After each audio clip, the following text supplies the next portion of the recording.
नुआपड़ा जिला कोमना थाना परिसर में कार्यरत कोविड-19 योद्धा को सोलबंध ग्रामर युव समाजसेवी तुषारकांत न्याल पुष्पमाल्य उपढोकन दे सम्मानित करिसेंती।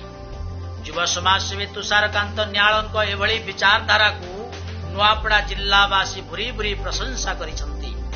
आज कोमना थाना परिसर में कोविड-19 आगधाड़ीर योद्धा कोमना आईआईसी निर्मल पाणिग्राही सब इन्स्पेक्टर जितेन्द्र विश्वाल गौरी जानी अग्निशम विभाग अधिकारी कोमना गोष्ठी स्वास्थ्य केन्द्र डाक्टर लोपामुद्रा बारिक डाक्टर सोनाली जेना प्रमुख यथा सम्मान सह पुष्पमाल्य उपढोकन दे सम्मानित करिसेंती समाजसेवी तुषारकांत न्याल। देशव्यापी महामारी कोविड-19 आतंक रचिथिबा बेले सरकार लॉकडाउन जारी करिसेंती।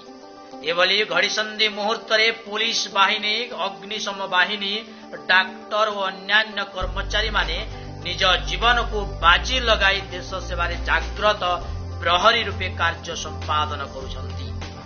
एही महान व्यक्तित्वगणଙ୍କୁ सम्मानित करिवार सुजोग पाइथिबारु मु निजको धन्य मने करुछै बोली युव समाजसेवी तुषारकांत न्याल ईटीवी भारत को सूचना देछंती।